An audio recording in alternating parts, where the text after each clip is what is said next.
25년 단 하루도 널 잊은 적 없어.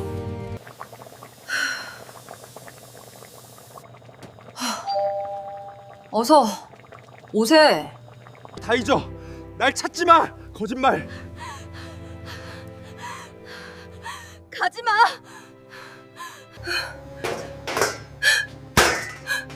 김민서? 이도준, 박도준? 이 사진 우리 엄마 같은데요. 소년의 목소리에 수백억 대 자산가인 박도준 회장은 순간 호흡이 멎는 것 같았다. 그가 25년간 단 하루도 잊지 못했던 여인이 사진 속에서 웃고 있었기 때문이었다. 그의 손끝이 차갑게 식었고 심장은 바닥으로 곤두박질치는 듯했다. 너희 어머니 성함이 어떻게 되니? 그의 물음은 굳어버린 시간을 25년 전 과거로 되돌려 놓았다. 과연 그들에게 무슨 일이 있었던 걸까? 이야기 시작 전 구독과 좋아요 버튼을 눌러주시고 이 사연을 듣고 계신 곳을 댓글로 남겨주시면 그곳에 언제나 따뜻한 행복이 깃들기를 기원하겠다. 아저씨, 이거 제가 직접 만든 거예요. 예쁘죠? 하나만 사주시면 안 될까요? 그 목소리가 들렸을 때 도준은 부산 광안리 해변이 내다보이는 통유리창 앞 카페에서 막 커피를 한 모금 마시려던 참이었다. 초겨울의 차가운 바다와 그 위를 가로지르는 웅장한 광안대교를 보며 상념에 잠겨있던 그는 천천히 고개를 돌렸다. 한 아이가 그를 올려다보고 있었다. 11살 남짓 되어 보이는 남자아이였다. 작은 손에는 조악하지만 정성껏 엮은 듯한 색돌, 팔찌 몇 개가 들려 있었다. 그 손등은 바닷바람에 거칠어져 붉게 터 있었다.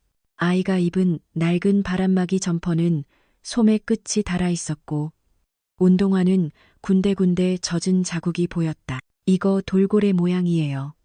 엄마가 디자인한 거예요. 아이가 한 걸음 더 다가섰다. 색돌들이 부딪히며 작게 차르륵 소리를 냈다. 도주는 잠시 할 말을 잃었다. 서울에서 도망치듯 내려온 지 겨우 하루째 예상치 못한 대화 상대가 나타난 것이다. 박도준, 44살, 서울 여의도에 위치한 거대 투자 펀드의 대표. 끝없는 성공가도에 지쳐버린 일상과 설명할 수 없는 공허함을 피해 홀로 부산으로 휴가를 온 터였다. 그의 눈 밑에는 연이은 투자 설명회와 야근으로 인한 피로가 짙게 깔려 있었다. 방금 전에도 수천억 규모의 펀딩을 성공시켰지만 성취감은 연기처럼 사라진 지 오래였다. 그리고 지금 한 소년이 내미는 팔찌를 알 수 없는 표정으로 바라보고 있었다. 팔찌는 분명 서툰 솜씨로 만든 것이었다. 하지만 작은 돌 하나하나에 정성스럽게 구멍을 뚫고 투명한 실로 엮어낸 어떤 따뜻함이 느껴지는 물건이었다. 얼마에 팔고 있니? 도준의 목소리는 평소 회의실을 압도하던 날카로움 대신 낮고 차분한 울림을 담고 있었다. 왠지 모르게 부드러워진 말투였다. 5,000원이에요. 소년의 눈이 즉각 희망으로 빛났다. 그 순수한 기대를 마주하자 도준은 가슴 한구석이 아릿해지는 것을 느꼈다. 그래, 하나 주렴. 그는 무심한 척하며 재킷 안주머니에서 지갑을 꺼냈다. 카페의 은은한 조명 아래 두툼한 가죽 지갑이 열리는 순간 일이 벌어졌다. 지갑 깊숙한 곳에 꽂혀 있던 사진 한 장이 툭 하고 바닥으로 미끄러져 떨어진 것이다. 소년이 재빨리 몸을 굽혔다. 해변에서 물건을 팔며 몸에 뱀 민첩한 동작이었다. 아저씨, 이거 떨어뜨리셨어요. 소년의 작은 손끝에 들린 것은 빛바랜 사진 한 장이었다. 너무 오래되어 모서리가 하얗게 닳고 색이 누렇게 변한 사진이었다. 그가 지갑을 수십 번 바꾸는 동안에도 이 사진만은 25년째 같은 자리를 지키고 있었다. 소년은 그것을 가볍게 집어들었다가 갑자기 표정이 굳어졌다. 아이의 얼굴에 믿을 수 없다는 듯한 놀라움이 번졌다. 이 사진, 이 사람 우리 엄마예요. 5만 원짜리 지폐를 꺼내려던 도준의 손이 허공에서 멈췄다. 그의 손가락이 그대로 굳어버렸다. 뭐라고? 목소리가 심하게 흔들렸다. 평소에 그답지 않게 당황한 기색이 역력했다. 소녀는 되려 활짝 웃었다. 티 없이 맑은 미소였다. 진짜예요. 우리 엄마 젊었을 때 사진이에요. 이 스웨터. 지금도 집에 있어요. 외할머니가 떠주신 거라고. 엄마가 제일 아끼는 옷인데. 색돌 팔찌를 들고 있던 소년의 손이 가늘게 떨렸다. 추위 때문인지 아니면 흥분 때문인지 알 수 없었다. 도준의 시선이 사진 위로 고정되었다. 사진 속에는 19살의 도준과 하얀색 꽈배기 무늬 스웨터를 입고 환하게 웃는 소녀가 있었다. 19의 그녀는 수줍은 듯 카메라 렌즈를 바라보고 있었다. 그 해사한 미소, 깊은 눈빛, 그리고 그녀의 이름, 모든 것이 마치 어제 일처럼 선명하게 되살아났다. 너희 어머니 성함이 어떻게 되니? 도준은 간신히 목소리를 쥐어짰다. 심장이 쿵쿵 광안대교의 교각을 때리는 파도처럼 거칠게 울리기 시작했다. 설마 하는 의심과 함께 불길한 예감이 온몸을 휘감았다. 김민서요. 순간 공기가 멈췄다. 바람 소리도, 커피 향기도, 저 멀리 들리던 갈매기 소리도 모든 것이 아득해졌다. 시간이 정지한 것 같았다. 민서. 그 이름이 그의 가슴 가장 깊은 곳을 날카롭게 파고들었다. 25년 전 눈이 펑펑 내리던 그 밤의 마지막 장면이 눈앞에 파노라마처럼 펼쳐졌다. 약속을 지키지 못하고 떠나야만 했던 그날. 크리스마스를 불과 이틀 앞두고 모든 것을 버리고 칠흑 같은 어둠 속으로 도망쳐야 했던 그 밤이. 소녀는 그가 넋나간 사람처럼 사진만 바라보는 것을 보며 조심스럽게 물었다. 아저씨, 어디 안 좋으세요? 도준은 대답하지 않았다.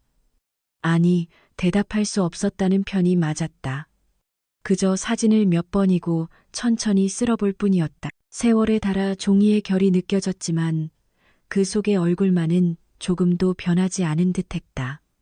19의 민서는 여전히 그 자리에서 그를 보며 웃고 있었다. 그의 입에서 낮은 신음이 새어 나왔다.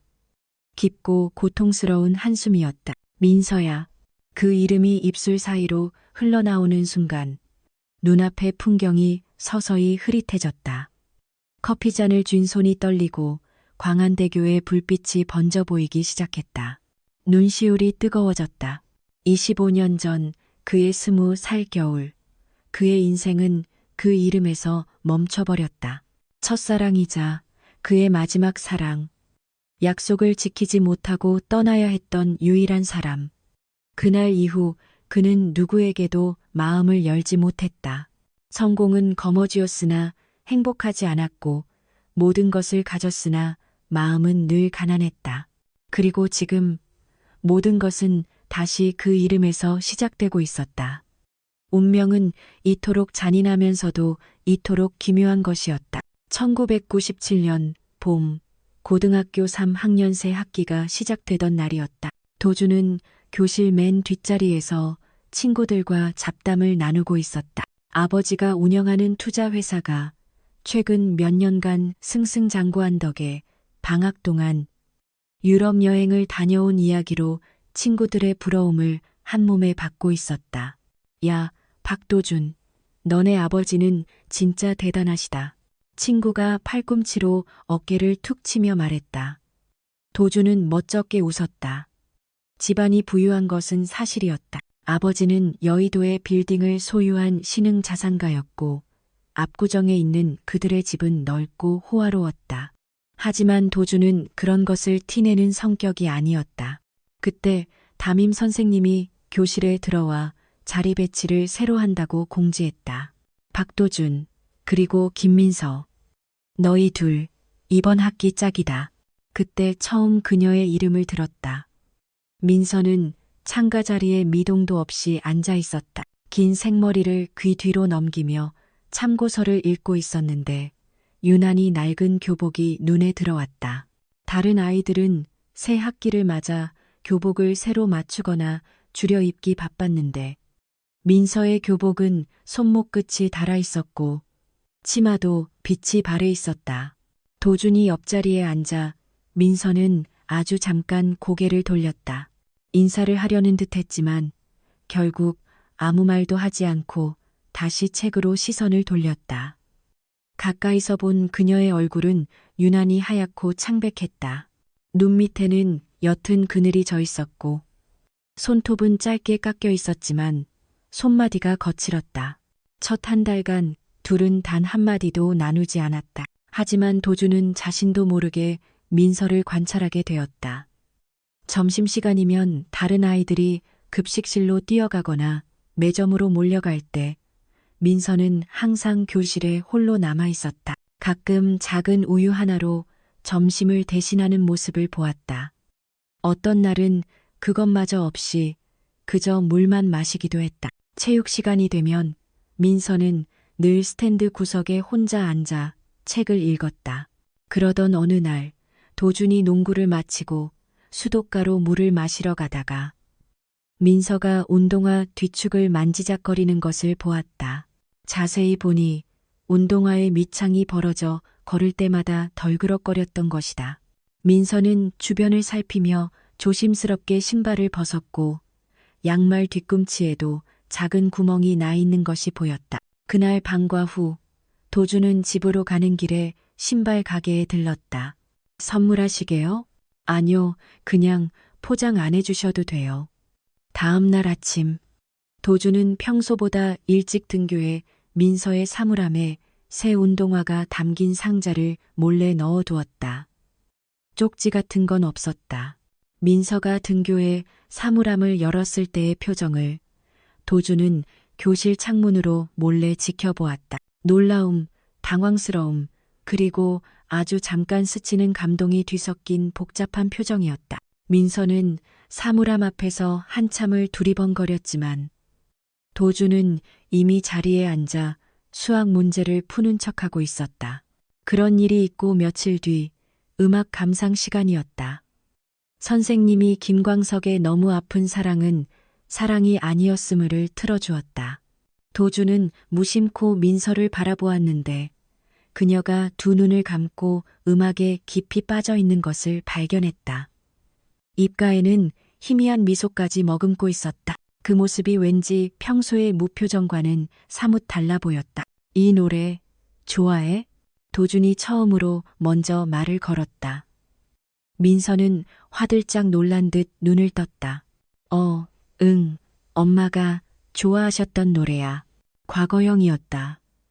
어머니가 곁에 안 계시다는 뜻임을 직감했다. 도준은 더 깊게 묻지 않았다. 대신 이렇게 말했다. 나도 이런 옛날 노래들 좋아해. 아버지가 차에서 매일 틀어주시거든. 처음엔 지겨웠는데 이젠 가사가 들리더라. 민서가 처음으로 도준을 똑바로 바라보았다. 그리고 아주 작게 웃었다. 안도감이 섞인 목소리였다. 응, 드디어 끝났네. 도준은 가방 속에 준비해온 선물을 만지작거렸다. 사실 그는 민서가 좋아하던 작가의 소설책을 준비했었다. 하지만 여기서 주기엔 너무 많은 눈이 있었다. 대신 그는 용기를 내어 말했다. 민서야, 크리스마스에 시간 있어? 민서가 놀란 듯 도준을 바라봤다. 크리스마스? 왜? 그때 만나자. 하고 싶은 말이 있어. 중요한 얘기야. 도준의 진지한 표정에 민서도 무언가를 직감한 듯했다. 두 볼이 살짝 붉어졌다. 알았어. 어디서 만날까? 명동 성당 앞. 저녁 7시. 응. 약속. 약속을 정하고 헤어지려는데 민서가 도준을 다시 불렀다. 도준아. 응? 고마웠어. 1년 동안 정말로. 민서의 눈가가 촉촉해졌다. 도준은 그런 민서를 보며 심장이 터질 것 같았다. 이제 며칠만 지나면 드디어 자신의 마음을 전할 수 있을 거라고 생각했다. 1년 동안 꾹꾹 눌러 담아온 마음을 더는 숨기고 싶지 않았다. 서울에는 하얀 눈이 소복이 내리고 있었다. 도주는 자기 방 창문 너머로 떨어지는 눈송이를 바라보며 미소 지었다.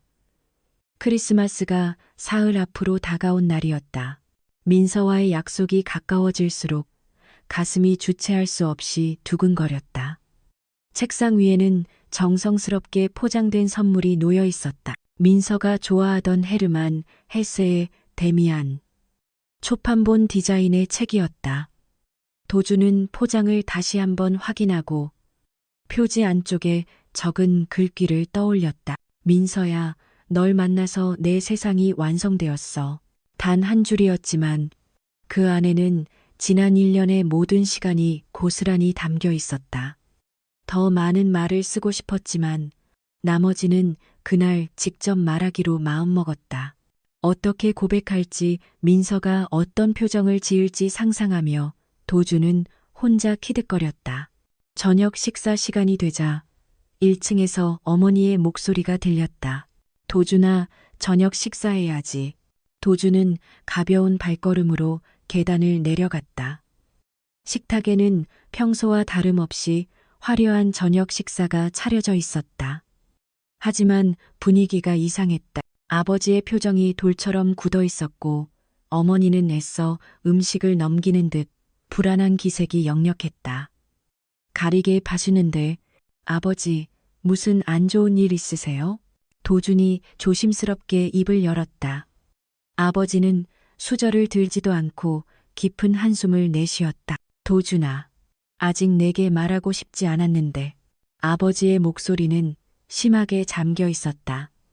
평소 자신감 넘치던 모습은 온데간데 없었다. 회사가 많이 어려워졌다. 믿었던 공동 창업자가 거액의 자금을 횡령했어. 요즘 은행들은 전부 돈줄을 막아버렸고 외환 위기인지 뭔지 때문에 다들 제정신이 아니야. 도주는 아버지의 말을 즉각 이해하기 어려웠다.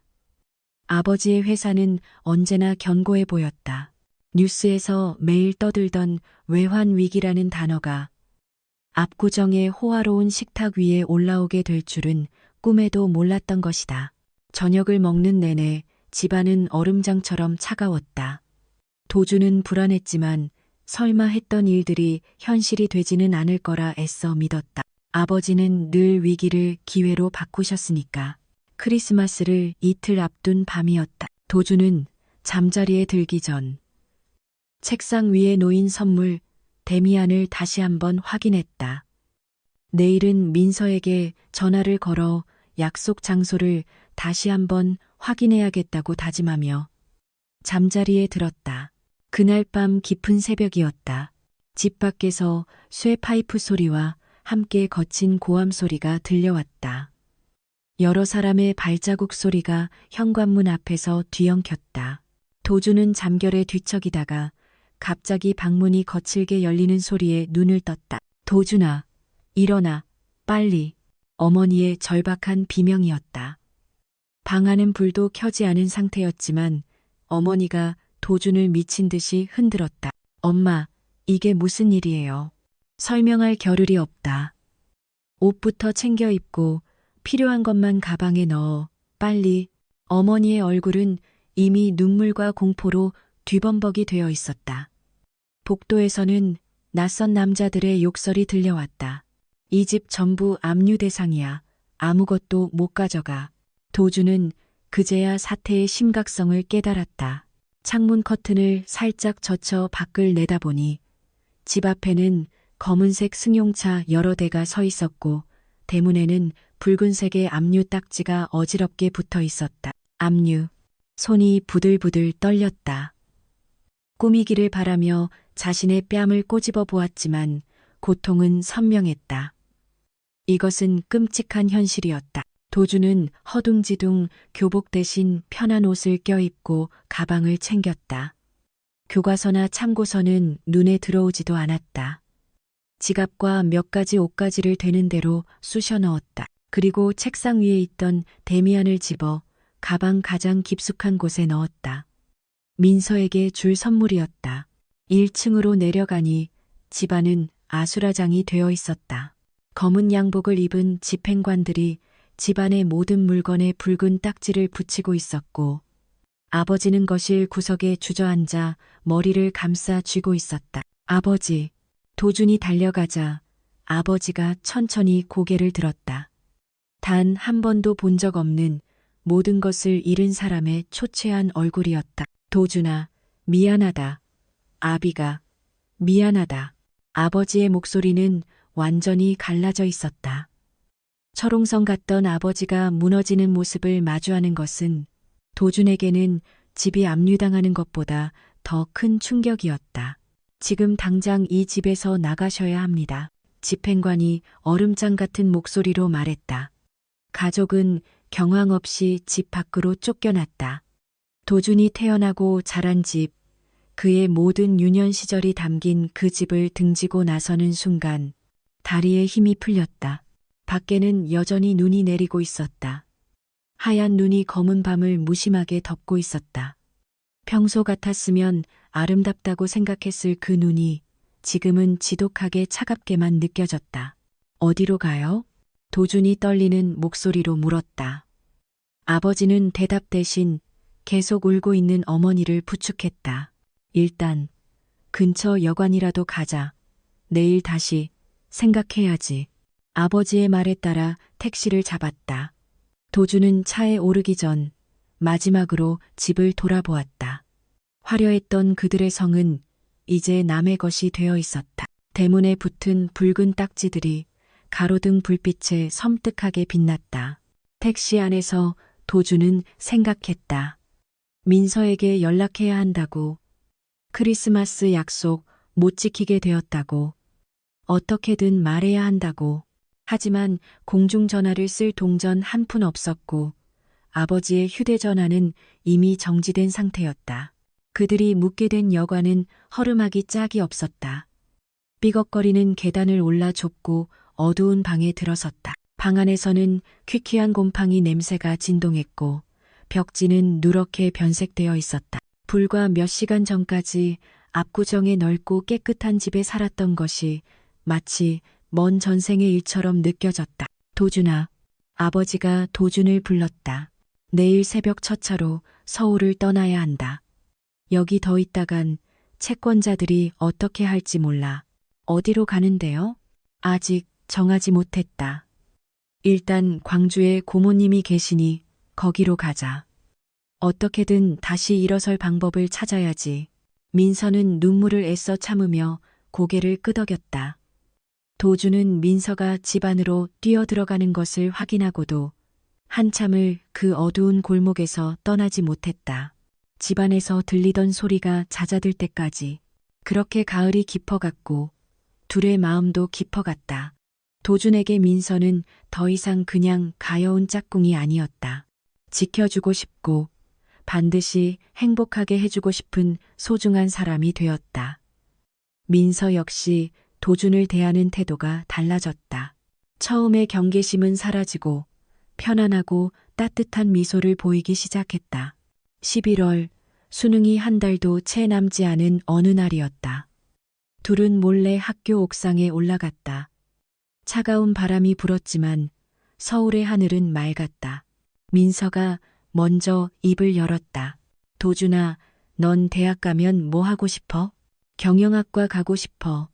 아버지 회사 물려받는 것도 좋지만 나만의 방식으로 회사를 더 키워보고 싶어. 도준의 눈이 반짝였다. 미래를 이야기할 때 그는 언제나 자신감이 넘쳤다. 넌 뭐 하고 싶어? 도준이 되물었다. 민서는 하늘을 바라보며 긴 한숨을 내쉬었다. 나는 그냥 빨리 돈 벌고 싶어. 독립하고 싶고 대학은 갈 수 있을지 모르겠어. 성적은 되는데 등록금이. 민서의 목소리가 기어들어갔다. 도준은 무슨 말로 위로해야 할지 몰랐다. 자신에게는 너무나 당연한 것들이 민서에게는 사치스러운 꿈이라는 사실이 가슴 아팠다. 민서야, 장학금도 있고 방법은 많아. 절대 포기하지 마. 응, 알아. 고마워. 민서가 도준을 바라보며 희미하게 웃었다. 석양빛에 물든 그녀의 얼굴은 그 어느 때보다 아름다웠다. 도주는 그 순간 확신했다. 이 사람과 평생을 함께하고 싶다고. 드디어 수능날이 밝았다. 시험이 끝나고 교문을 빠져나오는 학생들의 얼굴에는 해방감이 가득했다. 도주는 인파 속에서 민서를 찾았다.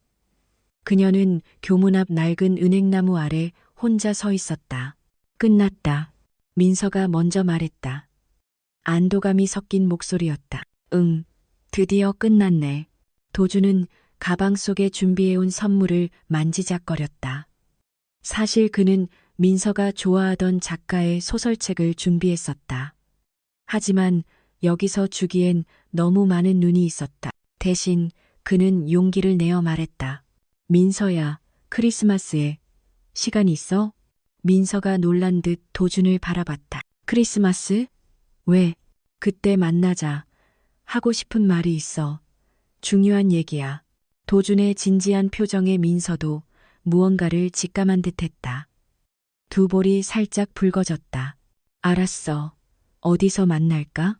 명동성당 앞, 저녁 7시. 응. 약속. 약속을 정하고 헤어지려는데 민서가 도준을 다시 불렀다. 도준아. 응.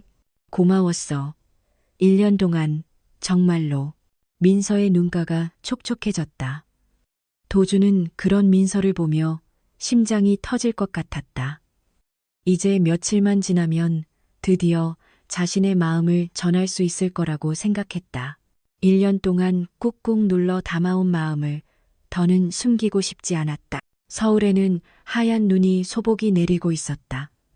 도주는 자기 방 창문 너머로 떨어지는 눈송이를 바라보며 미소 지었다.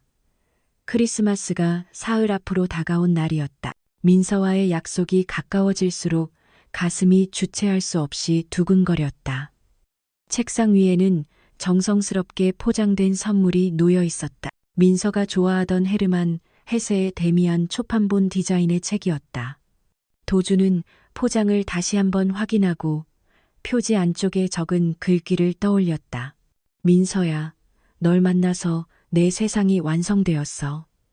단 한 줄이었지만 그 안에는 지난 1년의 모든 시간이 고스란히 담겨 있었다. 더 많은 말을 쓰고 싶었지만 나머지는 그날 직접 말하기로 마음먹었다. 어떻게 고백할지, 민서가 어떤 표정을 지을지 상상하며 도주는 혼자 키득거렸다. 저녁 식사 시간이 되자 1층에서 어머니의 목소리가 들렸다. 도준아, 저녁 식사해야지. 도준은 가벼운 발걸음으로 계단을 내려갔다. 식탁에는 평소와 다름없이 화려한 저녁 식사가 차려져 있었다. 하지만 분위기가 이상했다.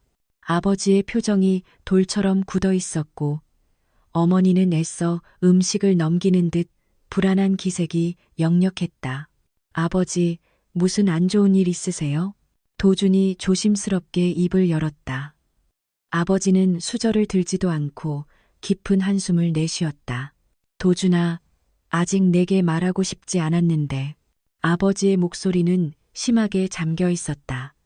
평소 자신감 넘치던 모습은 온데간데 없었다. 회사가 많이 어려워졌다. 믿었던 공동 창업자가 거액의 자금을 횡령했어. 요즘 은행들은 전부 돈줄을 막아버렸고 외환 위기인지 뭔지 때문에 다들 제정신이 아니야. 도주는 아버지의 말을 즉각 이해하기 어려웠다. 아버지의 회사는 언제나 견고해 보였다. 뉴스에서 매일 떠들던 외환 위기라는 단어가 압구정의 호화로운 식탁 위에 올라오게 될 줄은 꿈에도 몰랐던 것이다. 저녁을 먹는 내내 집안은 얼음장처럼 차가웠다. 도주는 불안했지만 설마 했던 일들이 현실이 되지는 않을 거라 애써 믿었다. 아버지는 늘 위기를 기회로 바꾸셨으니까. 크리스마스를 이틀 앞둔 밤이었다. 도주는 잠자리에 들기 전 책상 위에 놓인 선물, 데미안을 다시 한번 확인했다. 내일은 민서에게 전화를 걸어 약속 장소를 다시 한번 확인해야겠다고 다짐하며 잠자리에 들었다. 그날 밤 깊은 새벽이었다. 집 밖에서 쇠파이프 소리와 함께 거친 고함 소리가 들려왔다. 여러 사람의 발자국 소리가 현관문 앞에서 뒤엉켰다. 도주는 잠결에 뒤척이다가 갑자기 방문이 거칠게 열리는 소리에 눈을 떴다. 도준아, 일어나, 빨리. 어머니의 절박한 비명이었다. 방 안은 불도 켜지 않은 상태였지만 어머니가 도준을 미친 듯이 흔들었다. 엄마, 이게 무슨 일이에요? 설명할 겨를이 없다. 옷부터 챙겨 입고 필요한 것만 가방에 넣어. 빨리. 어머니의 얼굴은 이미 눈물과 공포로 뒤범벅이 되어 있었다. 복도에서는 낯선 남자들의 욕설이 들려왔다. 이 집 전부 압류 대상이야. 아무것도 못 가져가. 도주는 그제야 사태의 심각성을 깨달았다. 창문 커튼을 살짝 젖혀 밖을 내다보니 집 앞에는 검은색 승용차 여러 대가 서 있었고 대문에는 붉은색의 압류 딱지가 어지럽게 붙어 있었다. 압류. 손이 부들부들 떨렸다. 꾸미기를 바라며 자신의 뺨을 꼬집어 보았지만 고통은 선명했다. 이것은 끔찍한 현실이었다. 도주는 허둥지둥 교복 대신 편한 옷을 껴입고 가방을 챙겼다. 교과서나 참고서는 눈에 들어오지도 않았다. 지갑과 몇 가지 옷가지를 되는 대로 쑤셔 넣었다. 그리고 책상 위에 있던 데미안을 집어 가방 가장 깊숙한 곳에 넣었다. 민서에게 줄 선물이었다. 1층으로 내려가니 집안은 아수라장이 되어 있었다. 검은 양복을 입은 집행관들이 집안의 모든 물건에 붉은 딱지를 붙이고 있었고 아버지는 거실 구석에 주저앉아 머리를 감싸 쥐고 있었다. 아버지, 도준이 달려가자 아버지가 천천히 고개를 들었다. 단 한 번도 본 적 없는 모든 것을 잃은 사람의 초췌한 얼굴이었다. 도준아, 미안하다. 아비가 미안하다. 아버지의 목소리는 완전히 갈라져 있었다. 철옹성 같던 아버지가 무너지는 모습을 마주하는 것은 도준에게는 집이 압류당하는 것보다 더 큰 충격이었다. 지금 당장 이 집에서 나가셔야 합니다. 집행관이 얼음장 같은 목소리로 말했다. 가족은 경황 없이 집 밖으로 쫓겨났다. 도준이 태어나고 자란 집, 그의 모든 유년 시절이 담긴 그 집을 등지고 나서는 순간 다리에 힘이 풀렸다. 밖에는 여전히 눈이 내리고 있었다. 하얀 눈이 검은 밤을 무심하게 덮고 있었다. 평소 같았으면 아름답다고 생각했을 그 눈이 지금은 지독하게 차갑게만 느껴졌다. 어디로 가요? 도준이 떨리는 목소리로 물었다. 아버지는 대답 대신 계속 울고 있는 어머니를 부축했다.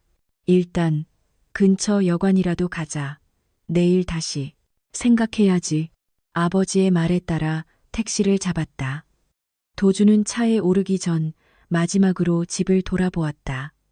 화려했던 그들의 성은 이제 남의 것이 되어 있었다. 대문에 붙은 붉은 딱지들이 가로등 불빛에 섬뜩하게 빛났다. 택시 안에서 도준은 생각했다.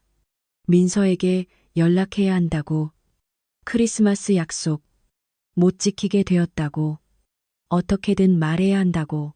하지만 공중전화를 쓸 동전 한 푼 없었고 아버지의 휴대전화는 이미 정지된 상태였다. 그들이 묵게 된 여관은 허름하기 짝이 없었다. 삐걱거리는 계단을 올라 좁고 어두운 방에 들어섰다. 방 안에서는 퀴퀴한 곰팡이 냄새가 진동했고 벽지는 누렇게 변색되어 있었다.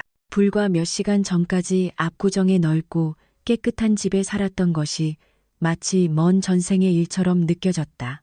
도준아, 아버지가 도준을 불렀다.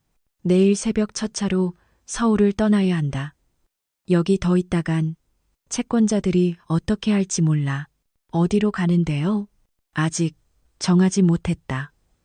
일단 광주에 고모님이 계시니 거기로 가자. 어떻게든 다시 일어설 방법을 찾아야지. 도준은 가슴이 철렁했다. 서울을 떠난다니. 민서는 어떡하고? 아직 고백도 하지 못했는데. 아버지, 저 잠깐만이라도 나갔다 와도 될까요? 친구한테 연락이라도 안 된다. 아버지가 단호하게 말했다. 지금 밖에 나갔다가 무슨 일을 당할지 몰라. 채권자들이 우리를 찾으려고 혈안이 되어 있어. 특히 너는 더 조심해야 해. 도주는 절망했다. 민서에게 단 한마디 말도 전하지 못한 채 이렇게 비겁하게 사라져야 한다는 것이 믿기지 않았다. 가방 속에 든 데미안의 모서리가 딱딱하게 등을 찔렀다. 새벽 4시 가족은 다시 짐을 챙겼다. 사실 챙길 짐이라고 할 것도 없었다. 그저 지친 몸을 일으켜 여관을 나섰다. 택시를 타고 서울역으로 향했다. 첫 기차를 타고 광주로 떠나기 위해서였다. 역 대합실에서 기차를 기다리는 동안 도주는 공중전화 부스를 보며 안절부절 못했다. 민서에게 전화 한 통만이라도 할 수 있다면, 아니, 편지라도 한 장 남길 수 있다면. 하지만 아버지의 매서운 눈이 그를 감시하고 있었고 어머니는 도준의 손을 놓지 않았다. 엄마, 화장실 좀. 도준이 말하자 어머니가 걱정스러운 눈으로 그를 바라보았다. 멀리 가지 마. 빨리 다녀와야 해. 도준은 화장실로 가는 척하다가 역내 매점으로 향했다. 펜과 종이라도 사서 짧은 메모라도 남기고 싶었다. 하지만 주머니를 아무리 뒤져도 돈이 없었다. 그는 절망적인 심정으로 다시 가족에게 돌아왔다. 광주행 기차에 올라타는 순간 도준의 눈에서 뜨거운 눈물이 흘렀다. 창밖으로 서울의 풍경이 빠르게 멀어져 갔다. 민서가 있는 곳이, 그들의 약속 장소가 점점 더 멀어져 갔다. 민서야, 미안해. 정말 미안해. 마음속으로 수백 번을 외쳤지만 그 외침은 결코 민서에게 닿을 수 없었다. 크리스마스까지 이틀. 민서는 명동 성당 앞에서 그를 기다릴 것이다. 눈이 오든 바람이 불든 약속을 지키기 위해 기다릴 그녀를 생각하니 가슴이 갈기갈기 찢어지는 것 같았다. 도주는 가방을 꼭 끌어안았다. 그 안에는 민서에게 주려 했던 책이 들어있었다. 민서야, 널 만나서 내 세상이 완성되었어. 그 한 줄의 고백이 이제는 너무나 슬픈 유언처럼 느껴졌다. 기차는 어둠을 뚫고 남쪽으로 달렸고 도준의 19 인생도 함께 무너져 내렸다. 첫사랑도, 약속도, 미래도 모든 것이 그 겨울밤에 얼어붙어 버렸다. 한편 크리스마스 당일이었다. 민서는 명동 성당에 일찍 도착했다. 저녁 7시 약속이었지만 6시부터 나와 그를 기다렸다. 하얀 눈이 소복이 쌓인 성당 앞은 그 어느 때보다 아름다웠고 거대한 크리스마스 트리는 화려하게 빛나고 있었다. 연인들이 팔짱을 끼고 지나갈 때마다 민서는 심장이 두근거렸다. 혹시 도준이 아닐까 몇 번이고 고개를 돌렸다. 7시가 되었다. 민서는 손목시계를 확인하고 주변을 둘러보았다. 도준은 보이지 않았다. 하지만 곧 올 거라고 생각했다. 그는 언제나 약속을 잘 지키는 사람이었으니까. 8시가 지났다. 눈발이 아까보다 훨씬 더 거세지기 시작했다. 민서의 발은 감각이 없어졌고 손끝은 얼어붙어 붉게 변했다. 하지만 그녀는 자리를 뜰 수 없었다. 도준이 꼭 올 거라고 믿었으니까. 9시, 그리고 10시, 시간은 무심하게 흘러갔다. 성당 앞을 가득 메웠던 사람들이 하나둘 집으로 돌아갔고 주변 상점들도 문을 닫기 시작했다. 민서는 그제야 무언가 단단히 잘못되었다는 것을 깨달았다. 무슨 일이 있나? 혹시 아픈 건 아닐까? 민서는 걱정스러운 마음에 근처 공중전화로 달려가 도준의 집 전화번호를 눌렀다. 하지만 수화기 저편에서는 없는 번호이거나 고객의 사정으로 정지된 번호라는 차가운 기계음만 반복해서 들려왔다. 이상했다. 분명 맞는 번호인데. 자정이 가까워졌을 때 민서는 천천히 얼어붙은 몸을 일으켰다. 온몸이 꽁꽁 얼어 제대로 걸을 수도 없었다. 집으로 돌아가는 버스 안에서 그녀는 계속해서 창밖을 바라보며 뒤를 돌아보았다. 혹시라도 지금 도준이 자신을 애타게 찾으며 뛰어오고 있을까봐. 하지만 끝내 그는 나타나지 않았다. 다음 날 학교에 갔지만 도준의 자리는 비어 있었다. 그 다음 날도 또 그 다음 날도 마찬가지였다. 방학식이 끝나고 담임 선생님을 찾아갔을 때 민서는 청천벽력 같은 소식을 들었다. 아, 박도준이 말이지. 그 집 완전히 망했단다.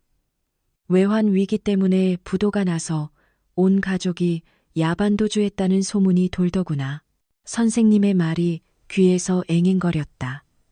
민서는 아무 말 없이 교무실을 나와 하늘을 올려다보았다. 무겁게 내려앉은 회색빛 겨울하늘. 모든 것이 허무했다. 그토록 다정했던 사람이, 자신을 지켜주겠다고 약속했던 사람이 아무런 말 한마디 없이 그렇게 사라져 버렸다는 사실이 도저히 믿기지 않았다. 민서는 눈물도 나오지 않았다. 그저 가슴 한가운데가 뻥 뚫린 것처럼 차가운 바람만 드나들 뿐이었다. 집으로 돌아오니 아버지가 또다시 술에 취해 있었다. 어딜 싸돌아다니다 이제 기어 들어오는 거야. 민서는 피하지 않았다. 아버지가 휘두르는 폭력보다 도준이 남기고 간 상실감이 훨씬 더 아팠다. 몸이 아픈 것은 견딜 수 있었지만 마음이 무너지는 것은 견딜 수가 없었다. 졸업식 날 민서는 혼자였다. 다른 학생들은 부모님과 함께 사진을 찍고 꽃다발을 받았지만 민서에게는 아무도 찾아오지 않았다. 그녀는 졸업장만 받아들고 조용히 교정을 빠져나왔다. 도준과의 추억이 깃든 그 학교를 다시는 돌아보지 않겠다고 다짐하며 졸업 후 민서의 삶은 더욱 벼랑 끝으로 내몰렸다. 아버지의 폭력은 날이 갈수록 심해졌고 생활비는 언제나 바닥이었다. 민서는 살아남기 위해 닥치는 대로 일을 했다. 새벽에는 우유 배달을, 낮에는 공장 식당에서 설거지를, 저녁에는 편의점 야간 아르바이트를 했다. 몸은 부서질 듯 고단했지만 민서는 멈출 수 없었다. 멈추는 순간 잊고 싶었던 기억들이 되살아났기 때문이다.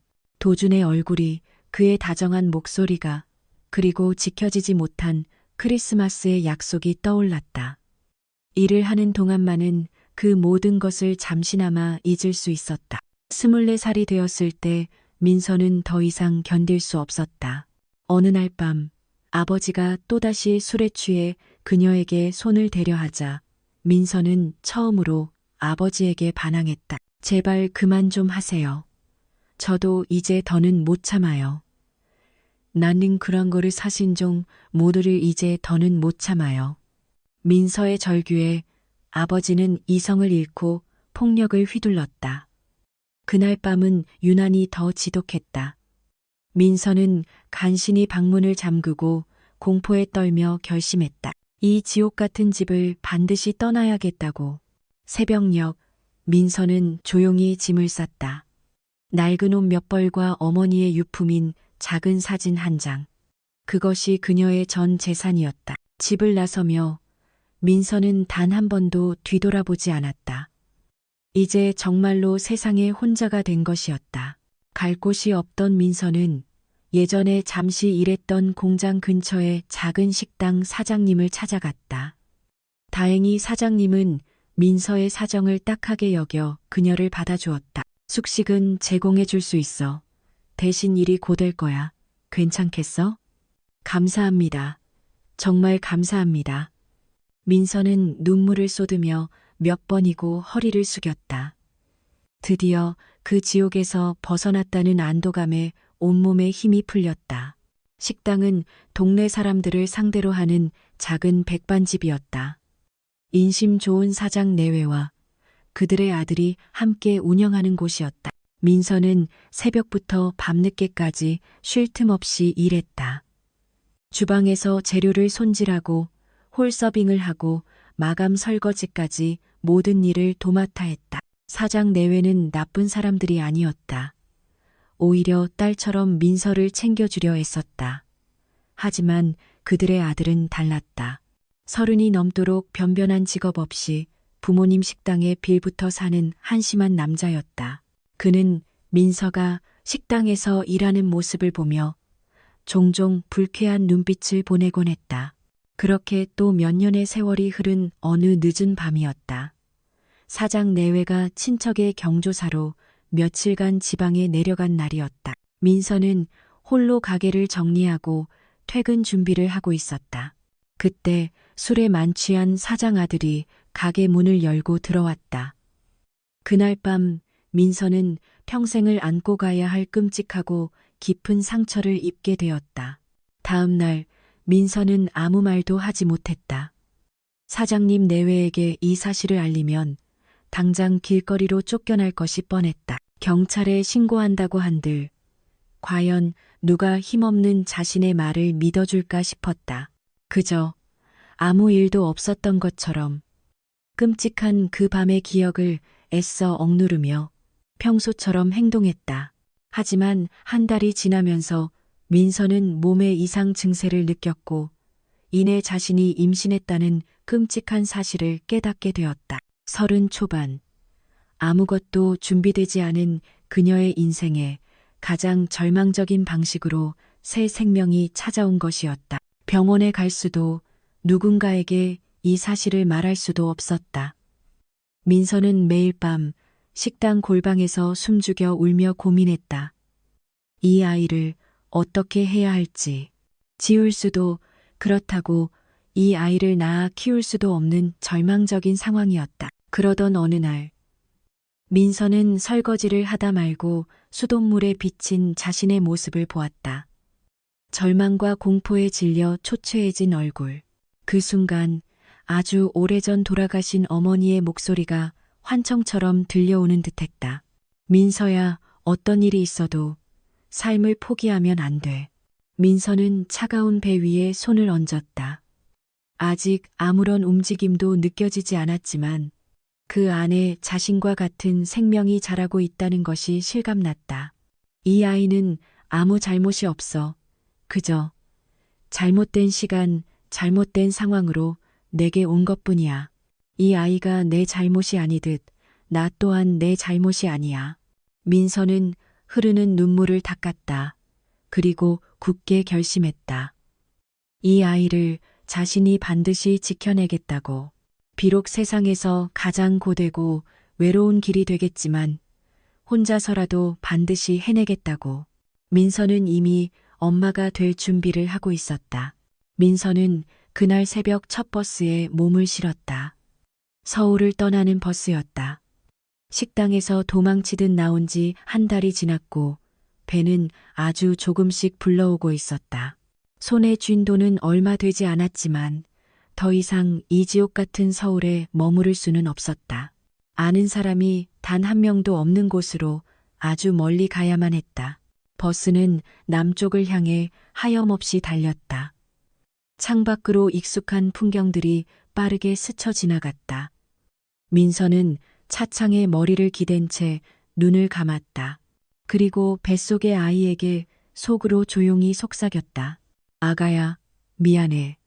이런 부족한 엄마 밑에 태어나게 해서. 하지만 엄마가 꼭 지켜줄게. 무슨 일이 있어도. 부산에 도착했을 때는 이미 해가 저문 저녁이었다. 항구 도시 특유의 차갑고 짠 바닷바람이 그녀의 얼굴을 때렸다. 민서는 무거운 몸을 이끌고 싼 여관을 찾아다녔다. 그리고 해변가 끝자락 영도의 낡고 허름한 산동네에 작은 월세방을 구했다. 보증금도 거의 필요 없는 곳이었지만 민서에게는 그마저도 감지덕지한 안식처였다. 임신 후 개월차가 되었을 때 민서는 영도 해안가 골목에 작은 가게를 얻었다. 민선의 식탁이라는 이름의 작은 백반집이었다. 새벽 일찍 일어나 재료를 준비하고 하루 종일 서서 일했다. 발은 코끼리처럼 퉁퉁 부었고 허리는 끊어질 듯 아팠지만 그녀는 뱃속의 아이를 생각하며 모든 것을 참아냈다. 아이고, 세댁. 몸도 무거운데 혼자 어떡하려고. 가끔 들르는 동네 어르신들이 걱정했지만 민서는 그저 웃었다. 그렇게 시간이 흘러 민서는 부산의 작은 동네 병원에서 홀로 아들을 낳았다. 지독한 진통이 시작되었을 때 너무나 무서웠지만 아이의 첫 울음소리를 듣는 순간 세상의 모든 고통이 사라지는 것 같았다. 건강한 아들이네요. 축하합니다. 간호사가 작고 따뜻한 생명체를 안겨주었다. 민서는 눈물을 흘리며 아이를 품에 꼭 안았다. 하늘아, 김하늘, 넌 엄마의 희망이야. 하늘이라는 이름은 오래전부터 생각해둔 것이었다. 어떤 어둠 속에서도 밝게 빛나는 하늘처럼 자라주기를 바라는 마음에서였다. 아이가 돌이 지날 무렵 민선의 식탁은 조금씩 자리를 잡았다.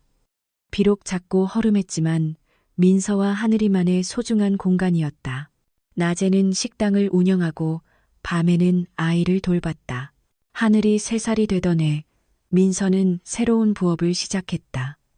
부산 바닷가에서 주워 모은 예쁜 색돌로 팔찌와 열쇠고리를 만드는 일이었다. 처음엔 서툴렀지만 점점 솜씨가 늘었다.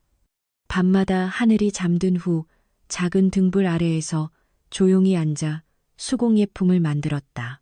엄마, 이거 예쁘다. 아침에 일어난 하늘이가 엄마가 만든 팔찌를 보고 감탄했다. 민서는 아들의 머리를 쓰다듬으며 웃었다. 우리 하늘이가 좋아하니까 엄마가 더 열심히 만들어야겠네. 식당 한쪽에 작은 진열대를 만들어 수공예품을 늘어놓았다. 관광객들이 신기해하며 구경했고 가끔 사가는 사람들도 있었다. 큰 돈은 아니었지만 하늘이 과자값이라도 벌 수 있어 다행이었다. 시간은 화살처럼 흘러갔다. 하늘이가 5살이 되었을 때 민서는 아이의 작은 변화를 느꼈다. 어떻게든 엄마를 돕고 싶어하는 마음이 커진 것이었다. 엄마, 나도 콩나물 다듬는 거 도와줄게. 작은 고사리 손으로 콩나물 꼬리를 때려는 하늘이를 보며 민서는 웃음이 터졌다. 우리 하늘이는 아직 어려서 힘들어. 대신 엄마가 당근 써는 거 구경할래? 응. 하늘이는 엄마 옆 작은 의자에 앉아 졸린 눈을 비비면서도 엄마가 일하는 모습을 놓치지 않으려 했었다.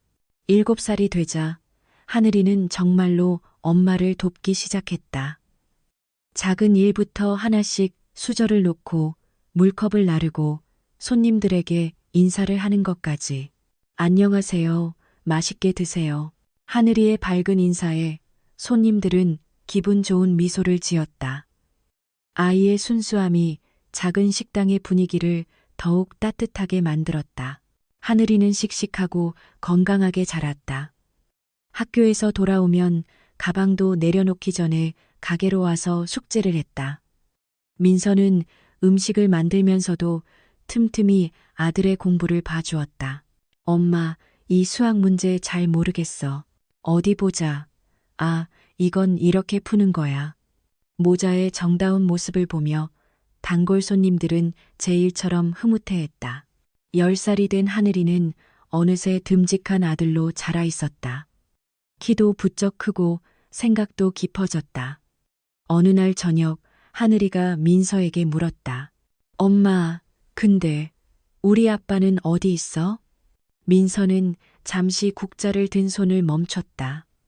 언젠가는 반드시 올 질문이었지만 막상 듣고 나니 가슴이 저려왔다. 하늘아, 아빠는 하늘나라에 있어. 우리 하늘이가 태어나기도 전에 아주 멀리 가셨어. 거짓말이었다. 하지만 진실보다는 차라리 나은 거짓말이라 생각했다. 하늘이는 말없이 고개를 끄덕였다. 그럼 내가 엄마 더 잘 지켜드려야겠다. 내가 엄마의 든든한 아들이 될게. 민서는 아들을 힘껏 끌어안았다. 눈물이 쏟아졌지만 아들에게 보이지 않으려 했었다. 11살이 된 올해 하늘이는 새로운 도전을 시작했다. 엄마가 밤마다 만드는 수공예품을 보고 자신도 직접 만들어 보고 싶다고 했다. 엄마, 나도 팔찌 만들어 볼래. 엄마처럼 예쁘게. 민서는 아들에게 색도를 다듬는 법을 가르쳐 주었다. 하늘이는 금세 요령을 터득했다. 작은 손으로 정성스럽게 구멍을 뚫고 실을 꿰었다. 엄마, 이거 봐. 내가 만든 거야. 첫 작품은 삐뚤빼뚤했지만 민서의 눈에는 세상에서 가장 아름다운 팔찌였다. 와, 정말 잘 만들었네. 우리 하늘이 솜씨가 보통이 아니구나. 칭찬의 신이 난 하늘이는 더욱 열심히 팔찌를 만들었다. 그리고 며칠 뒤 용기를 내어 엄마에게 말했다. 엄마, 내가 만든 팔찌. 내가 직접 팔아보면 안 될까? 저기 광안리 해변에 가면 관광객들 많잖아. 거기 가서 보여주고 싶어. 가라 일하자마. 난데자마. 민서는 순간 망설였다. 어린 아들이 물건을 팔러 다닌다는 것이 마음에 걸렸다. 하지만 아들의 반짝이는 눈을 보니 거절할 수가 없었다. 그래, 한번 해보자. 대신 엄마가 볼 수 있는 근처에서만 해야 해. 약속? 응, 약속. 그렇게 하늘이는 엄마와 자신이 만든 색돌 팔찌를 작은 바구니에 담아 버스를 타고 광안리 해변으로 나갔다. 처음엔 쑥스러워서 말도 못 걸었다. 하지만 곧 용기를 내어 지나가는 사람들에게 다가갔다. 안녕하세요. 제가 직접 만든 팔찌예요. 구경 한번 해보세요. 안녕하세요. 구경 한번 해보세요. 밝고 순수한 아이의 모습에 사람들은 신기한 듯 발걸음을 멈췄다. 그리고 정성스럽게 만든 팔찌를 보며 감탄했다. 민서는 식당에서 일하면서도 틈틈이 가게 밖을 내다보곤 했다. 비록 지금은 그곳에 없지만 광안리 해변 어딘가에서 열심히 사람들에게 말을 걸고 있을 아들의 모습이 눈에 선했다. 가슴이 뭉클했다. 어느새 이렇게 훌쩍 자란 아들이 대견하고 또 고마웠다. 한편 같은 시간 도준과 그의 아버지 박태진 그리고 어머니는 광주의 한 작은 원룸에서 새로운 삶을 시작했다. 곰팡이 냄새가 코를 찌르는 축축한 지하방이었다. 서울 압구정의 호화로운 저택에서 광주의 지하 단칸방으로 그 추락은 너무나 가팔랐지만 살아남기 위해선 견뎌내야만 했다. 도준아, 오늘부터 아버지랑 같이 일하러 가자. 아버지의 목소리는 쉰 듯 갈라져 있었다. 불과 며칠 사이에 10년은 늙어버린 것 같았다. 도준은 묵묵히 고개를 끄덕였다. 19, 대학 진학을 꿈꾸던 나이에 그는 막노동을 시작해야 했다. 처음 물류창고에 나갔을 때의 충격은 잊을 수 없었다. 먼지가 자욱했고 거친 욕설이 오갔다. 아버지는 더 이상 여의도에 잘 나가던 투자사 대표가 아닌 일용직 인부 박태진이 되어 있었다. 어이, 거기 신참들. 빨리 와서 짐 안 나르고 뭐해. 현장 반장의 고함에 도준과 아버지는 묵묵히 무거운 상자들을 날랐다. 도준의 손은 금세 물집이 잡히고 피가 났다.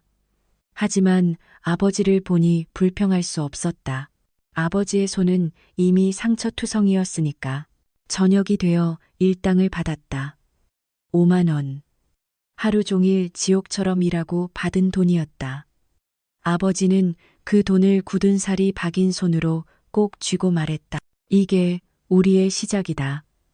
아들아, 우린 다시 일어설 수 있어. 집으로 돌아오는 길, 도준은 아버지의 굽은 등을 바라보았다. 한때 태산처럼 커 보였던 아버지가 이렇게 작아 보일 수가 없었다.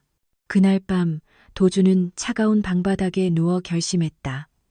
무슨 일이 있어도 아버지를 다시 일으켜 세우겠다고. 1년이 지났을 때 도준은 현장 일에 완전히 익숙해졌다. 동시에 야간 전문 학교에 다니며 경영과 회계를 공부했다. 낮에는 막노동을, 밤에는 책을 파고들었다. 하루 3시간도 채 못 자는 날이 대부분이었다. 도준아, 너무 무리하지 마라. 어머니가 걱정스럽게 말했지만 도주는 멈출 수 없었다.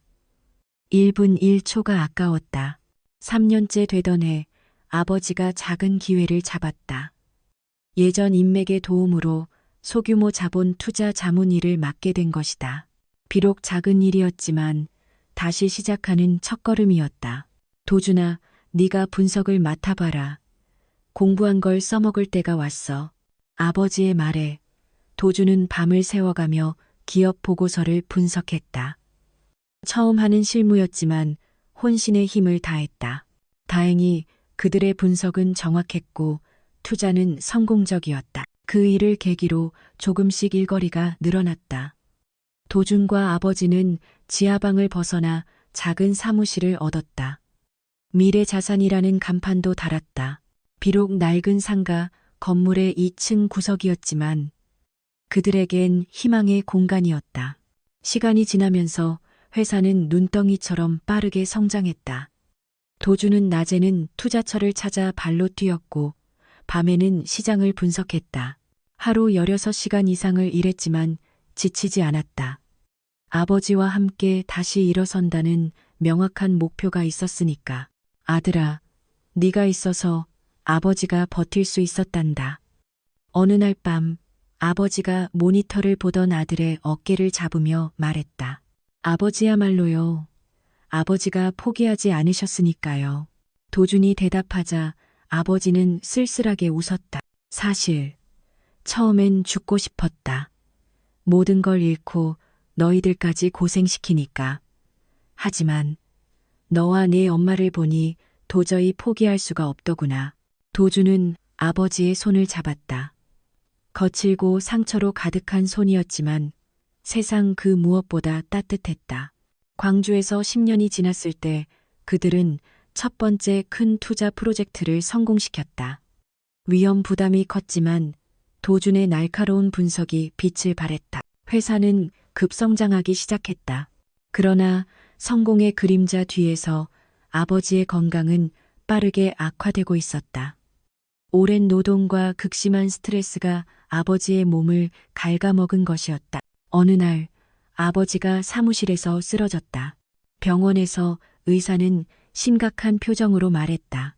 오랫동안 누적된 과로로 심장에 무리가 왔습니다. 절대 안정이 필요합니다. 도준은 그날부터 회사 일을 완전히 전담하기 시작했다. 아버지 없이 모든 것을 결정하고 책임져야 했다. 엄청난 부담감이었지만 아버지가 피땀으로 쌓아 올린 것들을 지켜야만 했다. 그렇게 또 10년이 흘렀다.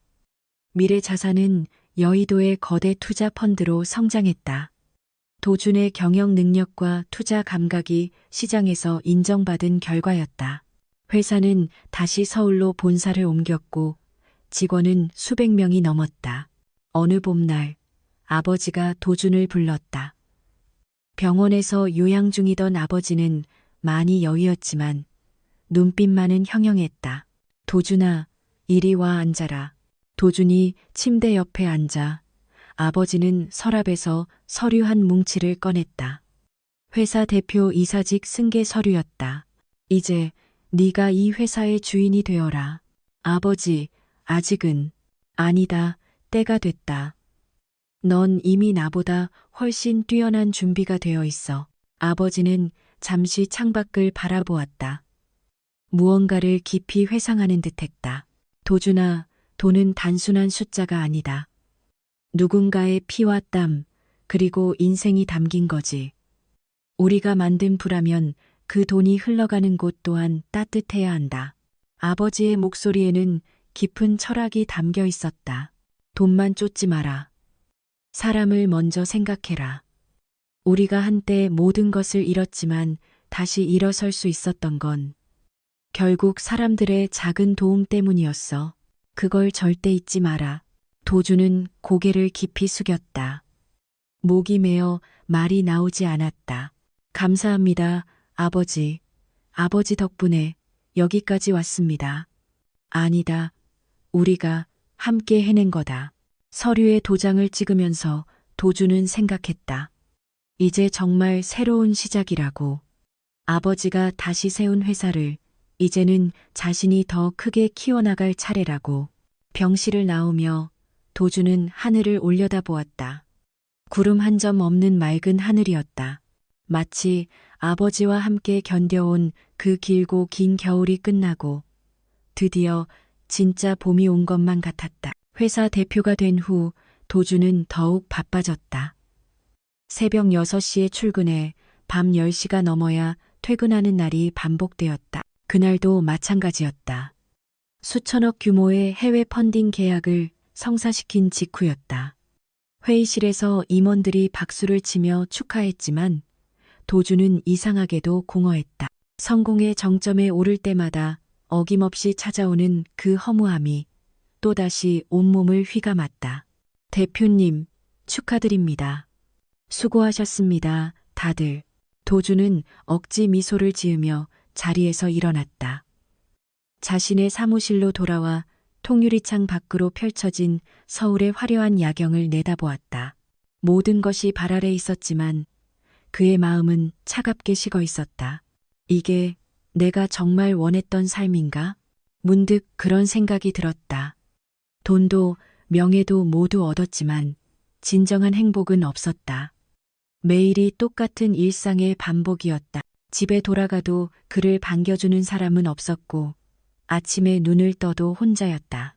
44살의 삶에서 그는 놓친 것이 너무나도 많았다. 도주는 지갑을 꺼냈다. 그리고 늘 같은 자리에 있던 낡고 빛바랜 사진 한 장을 꺼내 보았다. 19의 민서가 그 안에서 웃고 있었다.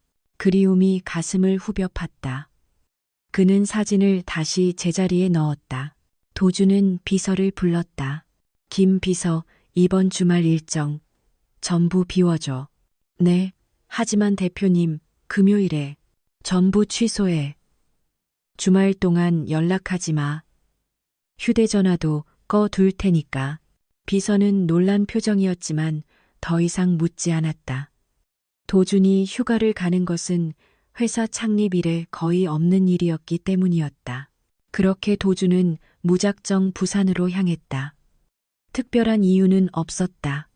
그저 바다가 보고 싶었고 이 복잡한 서울을 잠시라도 벗어나고 싶었을 뿐이었다. 그리고 이틀째 되던 날 오후 그는 광안리 해변의 그 카페에 앉아 있었다. 커피 향과 파도 소리가 어우러진 평화로운 그곳에서 그는 운명처럼 한 소년을 만난 것이었다. 아저씨, 정말 괜찮으세요? 얼굴이 너무 하얘요. 소년의 걱정스러운 목소리에 도주는 겨우 정신을 차렸다. 아이는 여전히 민서의 사진을 들고 그를 올려다보고 있었다. 그 작은 손에 들린 사진 한 장이 25년의 굳어버린 시간을 단숨에 무너뜨린 것이었다. 도주는 떨리는 손으로 사진을 받아들었다. 다시 한번 확인했다. 분명 민서였다. 19의 민서가 하얀 스웨터를 입고 해맑게 웃고 있는 그 사진. 크리스마스를 일주일 앞두고 학교 앞 사진관에서 함께 찍었던 그 사진이었다. 이 사진, 정말 너희 엄마 사진이니? 도준의 목소리가 심하게 갈라졌다. 감정을 억누르려 했지만 전혀 통제되지 않았다. 네, 엄마가 항상 지갑에 넣고 다니는 사진이에요. 고등학교 때 사진이라고 하셨어요. 소년의 말에 도준은 가슴이 쿵 하고 내려앉았다. 민서도 이 사진을 간직하고 있었다니. 25년이 지났는데도 너희 엄마 지금 어디 계시니?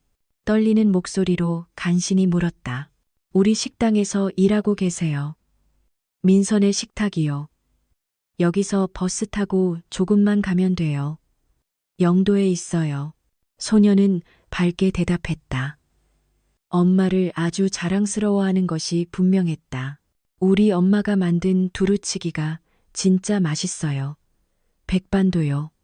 사람들이 맨날 줄 서서 먹어요. 도주는 지갑에서 5만 원짜리 지폐를 꺼냈다. 손이 여전히 격렬하게 떨렸지만 애써 평정을 유지하려 했다. 거스름돈은 됐다. 이 팔찌 예쁘네. 와, 감사합니다. 엄마한테 가서 자랑해야겠다. 소년이 신이 나서 뛰어가려는데 도준이 다급하게 불렀다. 잠깐, 너 이름이 뭐니? 김하늘이요. 하늘이 좋은 이름이네. 너희 엄마 가게 정확히 어디니? 하늘이는 손가락으로 버스 정류장 쪽을 가리켰다. 저기서 7번 버스 타고. 아, 그냥 저랑 같이 가요. 제가 안내해 드릴게요. 아저씨도 우리 엄마 밥 드셔보세요. 진짜 맛있어요. 가기. 하늘이가 뛰어가는 뒷모습을 보며 도준은 한참을 그 자리에 앉아 있었다. 민선의 식탁. 그녀가 거기 있다니 25년 만에 이렇게 가까운 곳에. 도준은 천천히 일어섰다. 다리가 후들거렸지만 이미 마음은 정해져 있었다.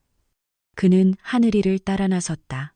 영도로 향하는 버스 안에서 그의 심장은 터질 것처럼 울렸다. 드디어 민선의 식탁이라는 작은 간판이 보였다.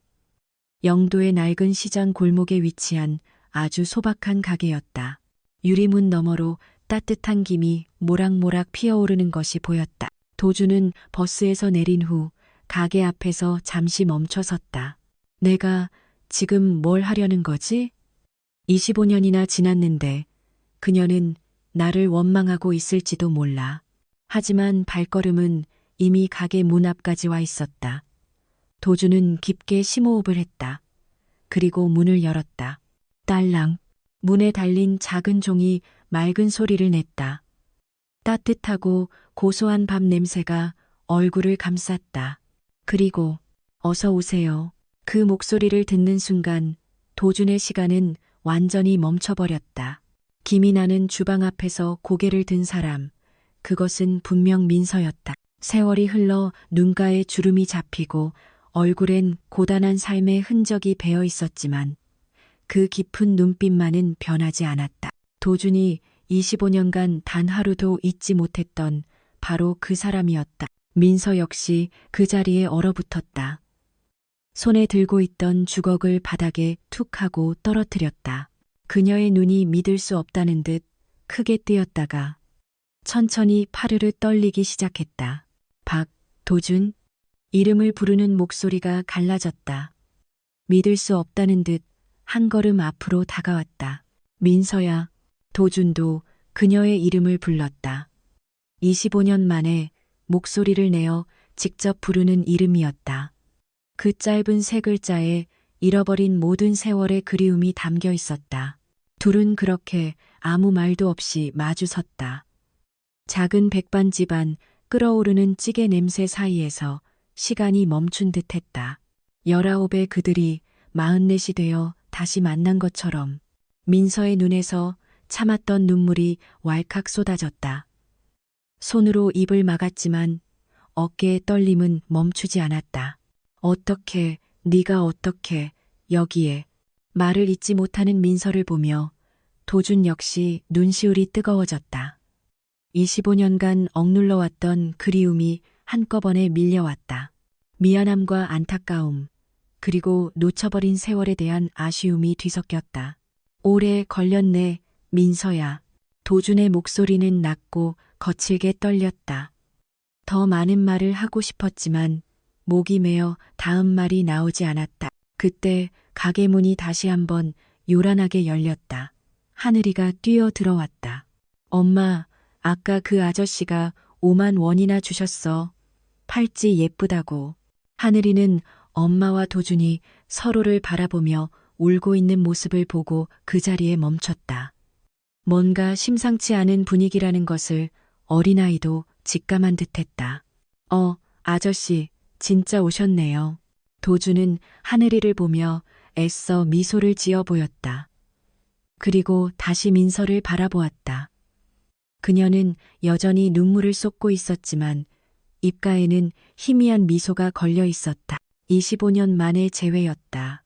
운명은 이토록 잔인하면서도 이토록 아름다운 방식으로 그들을 다시 만나게 했다. 그날 저녁 식당 문을 닫고 나온 두 사람은 말없이 광안리 해변을 걸었다. 하늘이는 눈치껏 할머니가 계신 윗집에 가 있겠다며 자리를 피해 주었다. 밤바다는 차가웠지만 광안대교의 불빛은 화려하게 빛나고 있었다. 두 사람은 방파제 끝에 나란히 앉았다. 하얀 파도 소리만이 규칙적으로 들려왔다. 한참 동안 침묵이 흘렀다. 무엇부터 말해야 할지, 이 25년의 공백을 어떻게 설명해야 할지 몰라서였다. 크리스마스 날, 많이 기다렸어? 도준이 먼저 입을 열었다. 목소리가 파도 소리에 묻혀 떨렸다. 아직도 그날의 기억이 어제처럼 생생했다. 응, 기다렸지. 민서도 긴 침묵 끝에 대답했다. 시간이 마치 25년 전 그 겨울로 되돌아간 것 같았다. 어떻게 지냈어? 민서의 목소리도 가늘게 떨리고 있었다. 선생님한테 너희 집 망했다는 소리만 들었어. 그 후로는 아무것도 몰랐어. 도주는 깊은 한숨을 내쉬었다. 광주로 도망쳤어. 지하 단칸방에서 살면서 아버지랑 물류 창고에서 막노동했어. 낮에는 상자 나르고 밤에는 죽어라 공부했어. 그렇게 10년을 살았어. 민서는 충격받은 눈으로 도준을 바라보았다. 그 곱고 귀하기만 하던 도준이 막노동을 했다니. 응, 처음엔 죽고 싶었어. 하지만 아버지를 보니까 그럴 수 없었어. 그렇게 다시 회사를 일으켜 세우는데 10년이 더 걸렸어. 이제 겨우 아주 조금 안정됐어. 민서의 눈에 다시 눈물이 고였다. 미안해. 난 너를 오해했어. 그냥 나 같은 건 있고 어디선가 잘 살고 있을 거라고. 그렇게 믿었어. 너를 잊은 적은 단 하루도 없었어. 단 하루도 없었어. 도준의 고백에 민서는 고개를 숙였다. 뜨거운 눈물이 무릎 위로 뚝뚝 떨어졌다. 나도 그랬어. 매일 내 생각했어. 그래도 연락 한 번쯤은 해줄 수 있었던 거 아닐까 하고. 다 내 잘못이야. 어떻게든 연락했어야 했는데. 널 그렇게 기다리게 만들지 말았어야 했는데. 도준이 민서의 손을 잡으려 하자 민서가 물었다. 결혼은 안 했어. 아니, 못했어. 민서가 놀란 듯 도준을 바라보았다. 그리고는 참았던 눈물이 다시 흘러내리며 떨리는 목소리로 말했다. 나도 혼자야.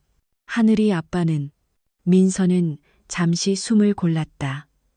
그리고 가장 아픈 비밀을 꺼내놓았다. 사실 원해서 가진 아이가 아니었어. 24살 때 도망치듯 일하던 식당에서 끔찍한 일을 당했어. 도준의 얼굴이 돌처럼 굳어졌다. 주먹을 너무 세게 쥐어 손톱이 손바닥을 파고들었다. 민서야, 처음엔 죽고 싶었어. 하지만 뱃속의 아이는 아무 잘못이 없잖아. 그래서 도망쳤어. 여기 부산까지. 민서는 바다를 바라보며 말을 이었다. 힘들었지. 정말 죽을 만큼. 하지만 하늘이 없었으면 난 아마 진작에 이 세상 사람이 아니었을 거야. 그 애가 태어나던 날 첫 울음소리를 듣는데 세상이 달라졌어. 이 아이를 위해서라면 내가 뭐든지 다 할 수 있을 것 같았어. 도주는 그런 민서를 말없이 힘껏 끌어안았다. 더는 참을 수 없었다. 민서도 거부하지 않았다. 25년 만의 위로였고 포옹이었다. 미안해. 내가 곁에 있었다면. 아니야. 이게 우리 운명이었나 봐. 하늘이를 만나게 된 것도, 그리고 이렇게 너를 다시 만나게 된 것도. 두 사람은 한참을 그렇게 서로를 안고 있었다. 파도 소리만이 그들의 긴 침묵을 대신했다. 시간이 흘러 밤이 깊어졌다. 도준이 조심스럽게 말했다. 나 내일 서울 올라가야 해. 알아, 바쁜 사람이잖아. 민서의 목소리는 담담했지만 서운함이 묻어났다. 월요일 아침에 중요한 회의가 있어서 미안해. 미안해하지 마. 너도 내 삶이 있는 거잖아. 민서가 애써 웃어 보였지만 눈은 웃지 않았다. 민서야, 나는. 도준이 무언가 말하려 하자 민서가 먼저 그의 말을 막았다. 도준아, 우리 조금만 천천히 생각하자. 25년이야. 서로에 대해 모르는 게 너무 많아. 그리고 하늘이도 있고 갑자기 너무 많은 일이 한꺼번에 일어나서 나도 아직은 너무 혼란스러워. 도준은 고개를 끄덕였다. 민서의 말이 맞았다. 그래, 시간이 필요하겠지. 너에게도 그리고 나에게도. 두 사람은 천천히 자리에서 일어섰다. 식당으로 돌아가는 길 도준의 발걸음은 무거웠지만 그의 마음은 이미 이곳 부산에 단단히 묶여버린 뒤였다. 연락처 줄 수 있어? 도준이 물었다. 민서는 잠시 망설이다가 자신의 낡은 휴대전화 번호를 불러주었다. 번호를 저장하는 도준의 손이 떨렸다. 이제야 끊어졌던 25년의 시간이 다시 연결되는 기분이었다. 다음 날 아침 도준은 서울로 향했다. 차 안에서 계속 휴대전화를 바라보았다. 민서에게 문자를 보낼까 말까 수십 번을 망설이다가 결국 보내지 못했다. 가시만에 서울로 돌아가는 고속도로 창밖으로 풍경이 흐릿하게 흔들렸다. 눈물 때문이었다. 25년 만에 다시 만났는데 이게 끝일까? 아니었다. 이것은 끝이 아니라 새로운 시작이었다. 비록 어렵고 복잡하겠지만 이번만큼은 절대로 그녀를 놓치지 않겠다고 도준은 굳게 다짐했다. 서울로 돌아온 후 도준은 일이 손에 잡히지 않았다. 중요한 회의 중에도 수백억짜리 계약서에 사인을 할 때도 자꾸만 민서의 얼굴이 떠올랐다. 백반집 주방에서 따뜻한 김이 나던 모습, 눈물을 참으며 애써 웃던 그녀의 표정이 잊히지 않았다. 월요일 중요한 회의가 끝나자마자 도준은 비서를 불렀다. 김 비서, 앞으로 매주 금요일 오후부터 일요일까지 내 모든 일정 비워줘. 네, 매주 금요일 말씀이십니까?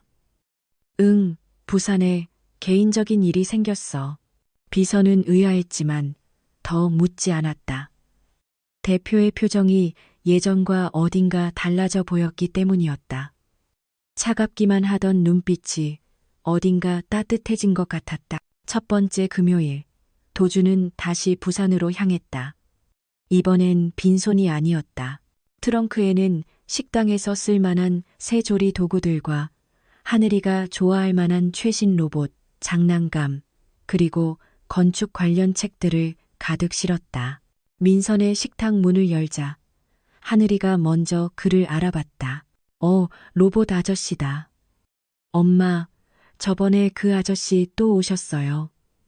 민서가 주방에서 놀란 얼굴로 나왔다.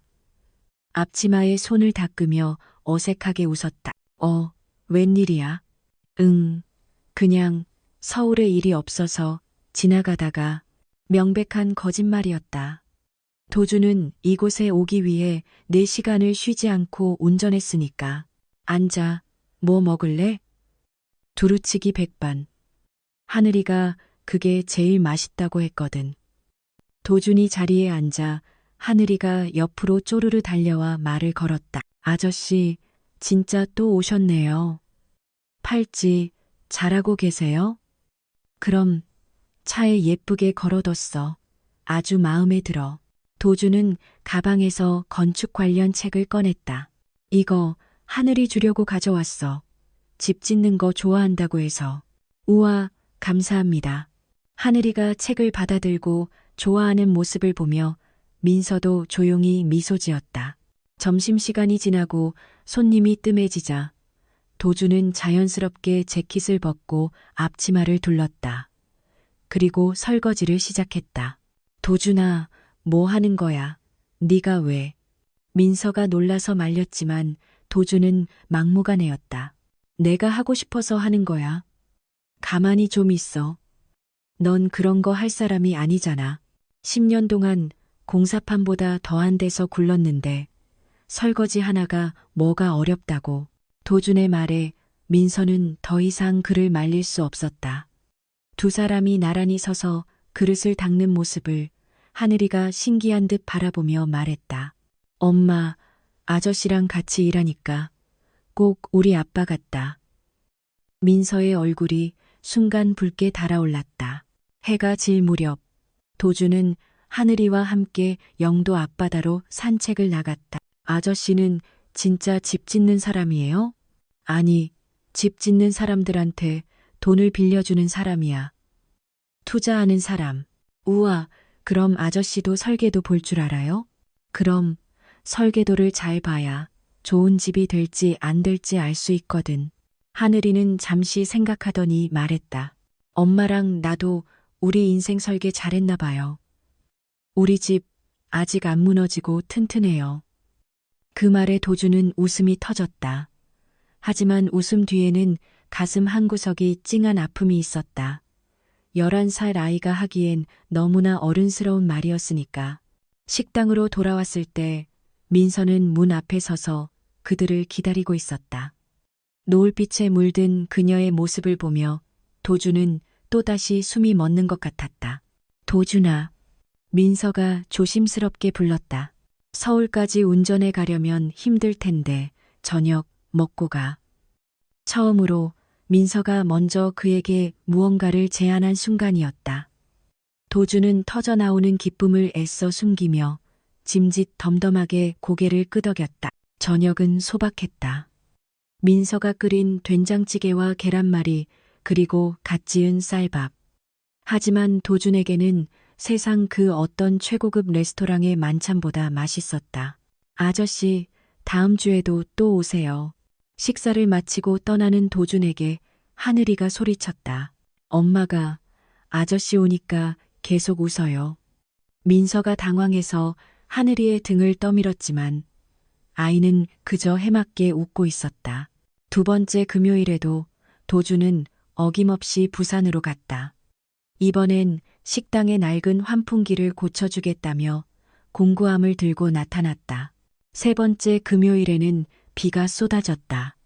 도주는 온몸이 흠뻑 젖은 채로 식당에 들어섰다.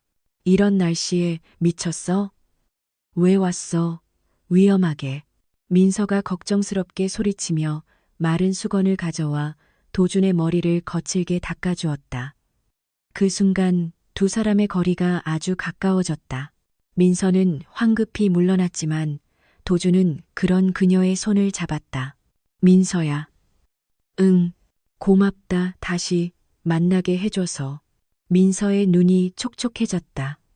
그날은 비 때문에 손님이 거의 없었다. 세 사람은 식당에서 뜨거운 어묵탕을 끓여 먹으며 도란도란 이야기를 나누었다. 네 번째 금요일. 도주는 특별한 제안을 했다. 다음 주 하늘이 생일이라고 들었어. 서울에 가서 놀이공원 가는 거 어때? 하늘이의 눈이 태어나서 가장 크게 반짝였다. 진짜요? 저 서울 가도 돼요? 하지만 민서는 망설였다. 그건 너무 부담스러워.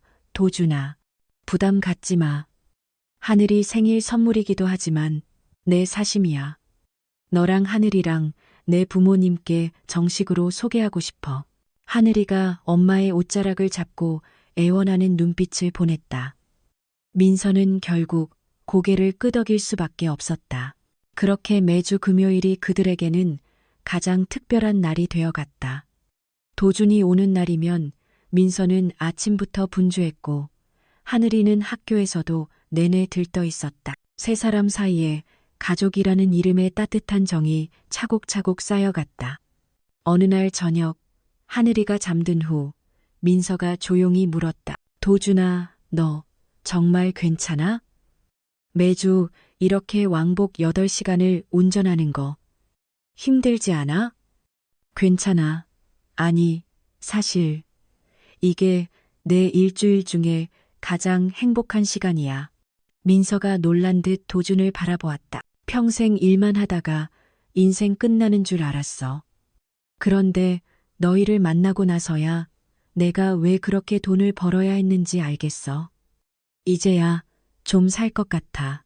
도준의 진지한 대답에 민서는 할 말을 잃었다. 25년 만에 다시 만난 이 남자는 여전히 따뜻했다. 아니, 고난의 세월을 견뎌낸 만큼 더 깊어져 있었다. 고마워, 도준아. 뭘? 그냥 전부 다 고마워.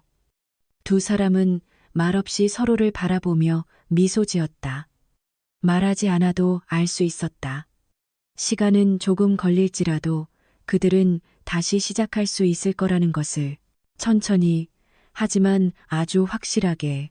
겨울이 깊어졌다. 부산에도 하얀 눈이 내렸다. 도주는 여느 때처럼 금요일에 내려왔지만 오늘은 평소와 달랐다. 차에서 내리면서 그는 낡고 오래된 가방 하나를 조심스럽게 들고 있었다. 식당에 들어서자 따뜻한 김이 얼굴을 감쌌다. 민서는 찌개를 끓이고 있었고 하늘이는 카운터에서 숙제를 하고 있었다. 이제는 너무나 익숙해진 행복한 풍경이었다. 왔어. 민서의 인사도 아주 자연스러워졌다. 더 이상 어색함은 없었다. 응, 눈이 많이 오네. 도주는 외투를 벗으며 창밖을 바라보았다. 하얀 눈이 소복이 쌓이고 있었다. 마치 25년 전 그들이 헤어졌던 그날처럼.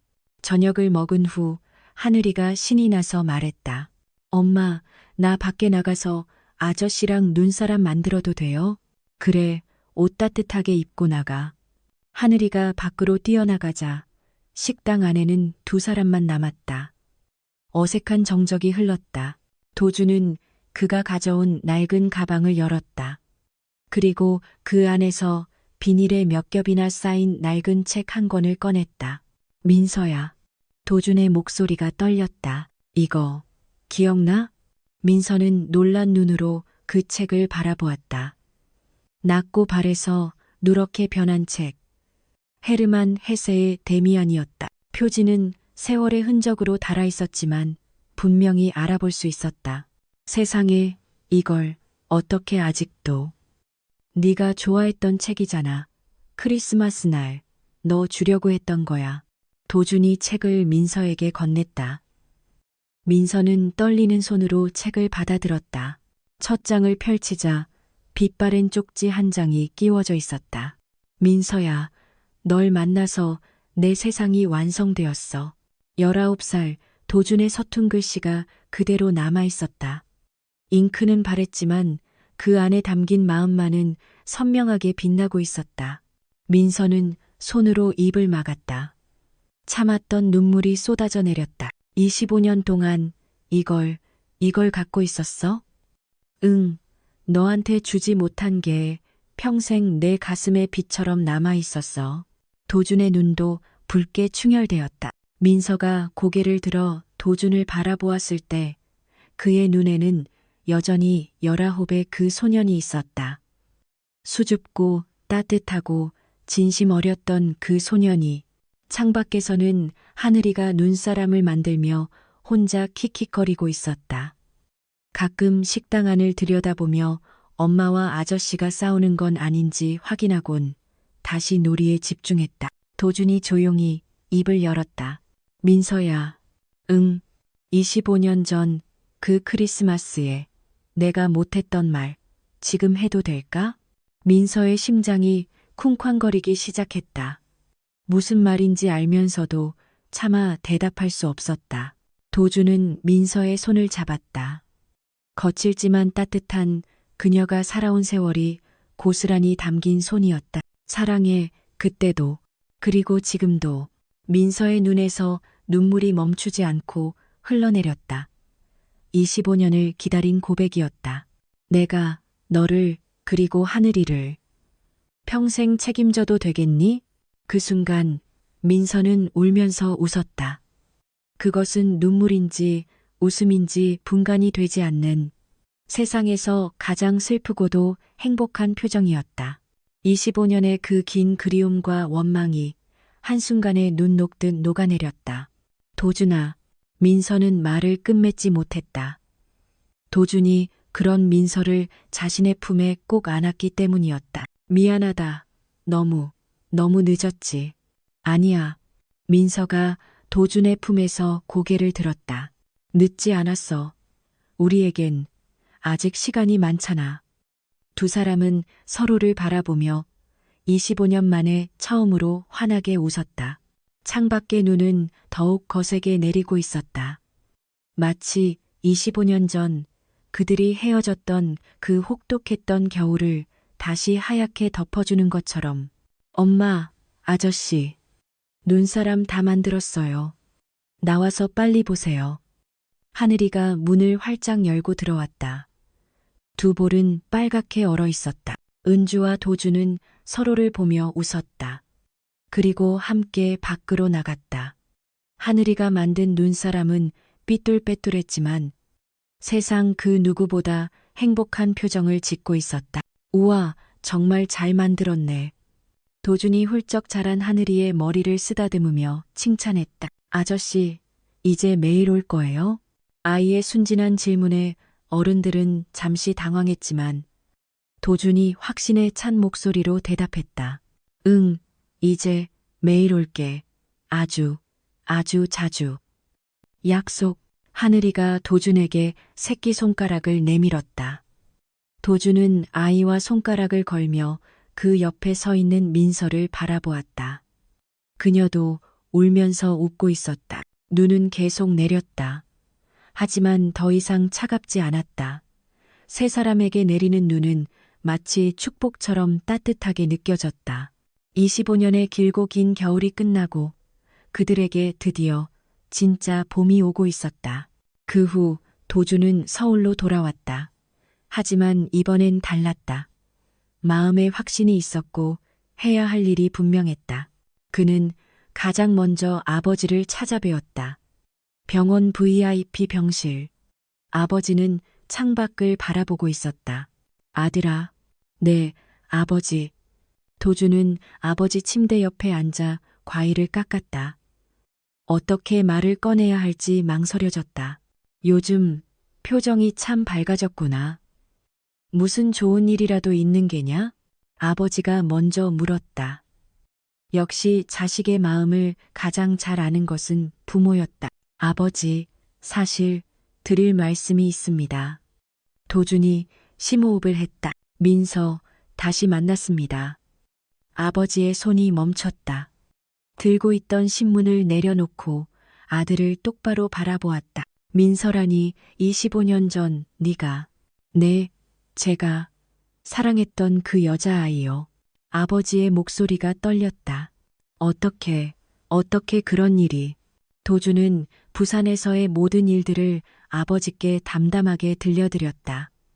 하늘이라는 아이의 이야기, 그리고 매주 부산을 오가고 있다는 이야기까지. 아버지는 말없이 조용히 듣고만 있었다. 그래, 그렇게 되었구나. 한참을 듣던 아버지가 입을 열었다. 그 아가씨는 뭐라더냐, 너를 용서했느냐? 용서할 것이 없다고 했습니다. 제 잘못이 아니었다고요. 착한 아가씨구나. 25년을 그렇게 혼자. 아버지는 천천히 몸을 일으켰다. 도준아, 이 아비가 뭘 해주면 좋겠니? 아버지, 그 아가씨와 아이에게 이 아비의 미안한 마음을 어떻게 전하면 좋겠느냐? 도준은 아버지의 진심 어린 얼굴을 바라보았다.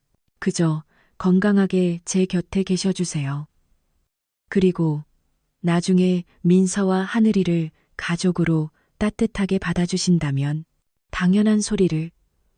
아버지가 힘주어 말했다.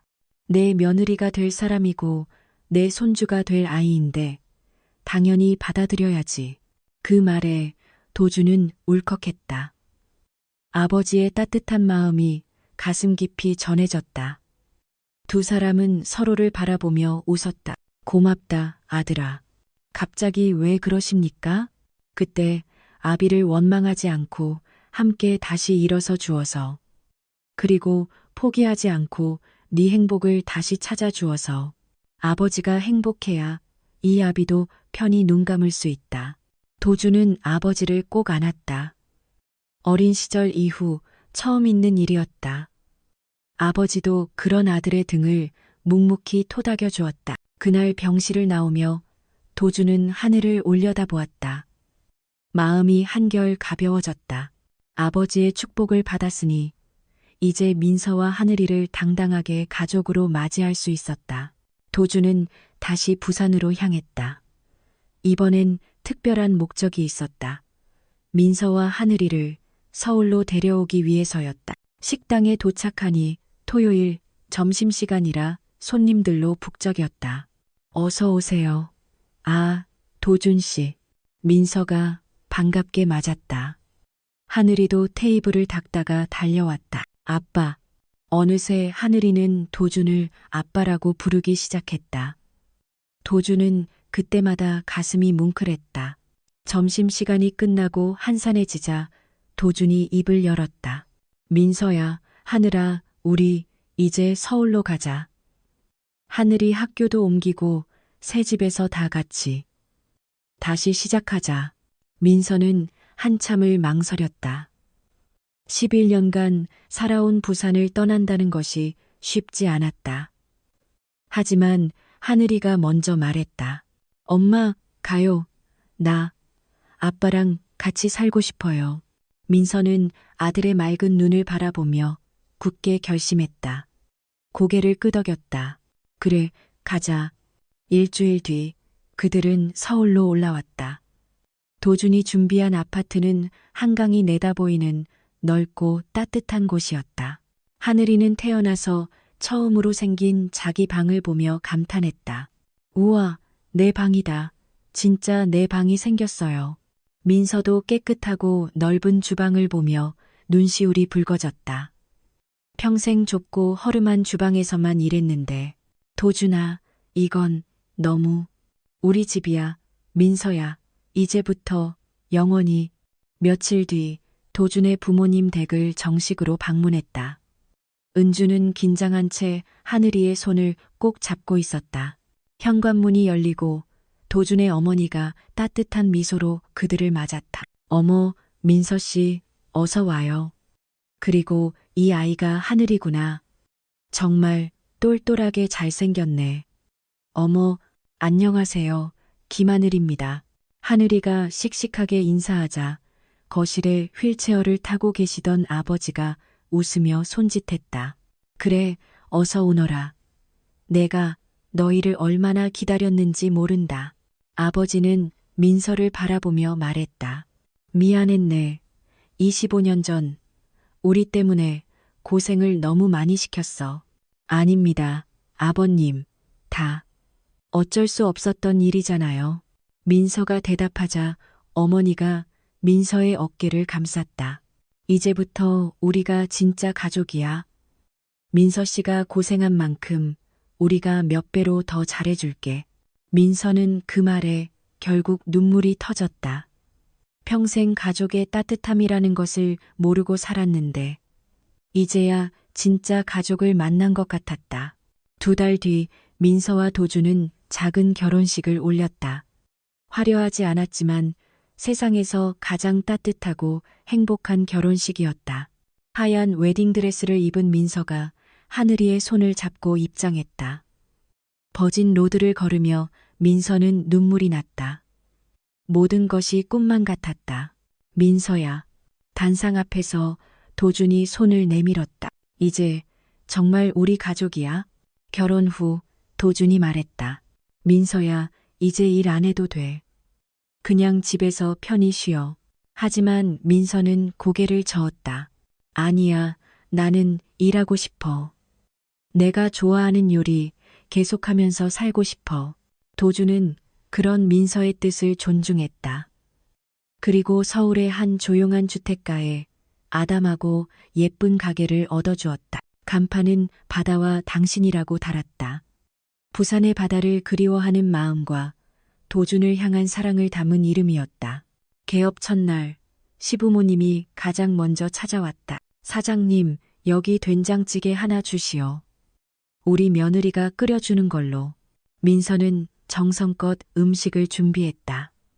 시부모님이 맛있게 드시는 모습을 보며 민서는 진심으로 행복했다. 점심시간에는 도준이 회사 직원들을 모두 데리고 왔다. 저녁이 되면 도준은 항상 식당으로 퇴근했다. 오늘은 어땠어? 응, 오늘 손님 많았어. 벌써 입소문이 났나 봐. 두 사람은 함께 가게를 정리하고 하늘이를 데리러 갔다. 하늘이는 서울의 새 학교에도 완벽하게 적응했다. 특히 수학과 과학에서 뛰어난 재능을 보였다. 하늘이가 건축가가 되고 싶다고 하더라고요. 아버님처럼요. 도주는 하늘이의 꿈을 그 누구보다 적극적으로 지원했다. 주말이면 함께 유명한 건축물들을 탐방하러 다녔다. 아빠, 이 건물은 어떻게 이렇게 높이 지어진 거예요? 그건 말이지. 보이지 않는 곳에 아주 튼튼한 기초가 있기 때문이야. 우리 가족처럼. 우리 가족도 기초가 튼튼해요? 그럼 보이지 않는 사랑으로 튼튼하게 연결되어 있으니까.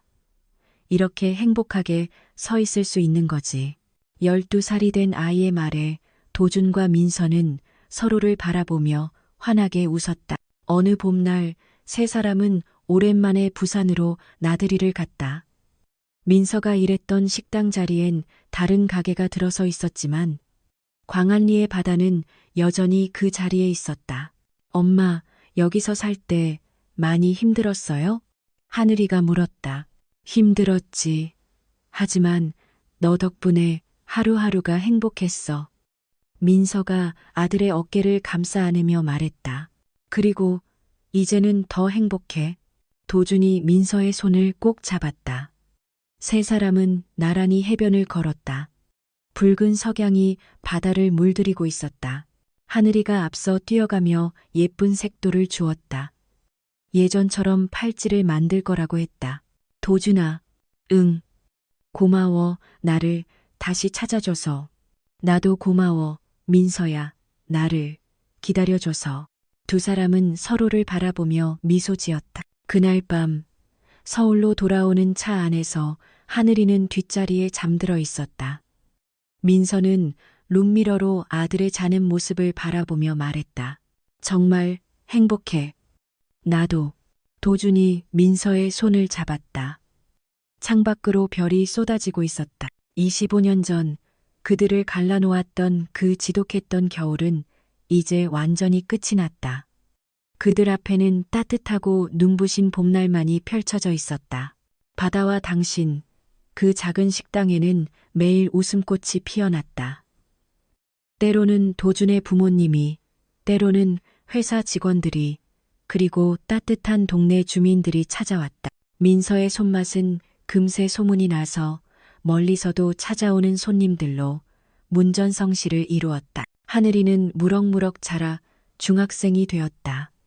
수학 올림피아드에서 상을 받고 건축 동아리에서도 에이스로 활약했다. 부모님의 따뜻한 사랑 속에서 자신의 꿈을 마음껏 키워나가는 아이의 모습은 누가 봐도 행복 그 자체였다. 그렇게 그들의 봄은 따뜻하게 계속되었다. 25년의 긴 기다림 끝에 만난 사랑은 그 어떤 시련에도 흔들리지 않을 만큼 깊고 단단했다. 서로를 아끼고 의지하며 작지만 확실한 행복을 매일매일 만들어갔다.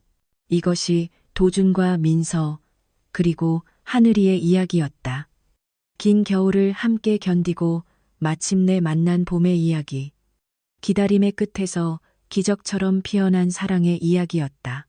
오늘의 이야기가 당신의 마음에 작은 울림을 드렸다면 앞으로도 당신의 나날에 잔잔한 위로가 될 따뜻한 이야기들로 찾아뵐 수 있도록 구독과 좋아요를 눌러주시길 바란다.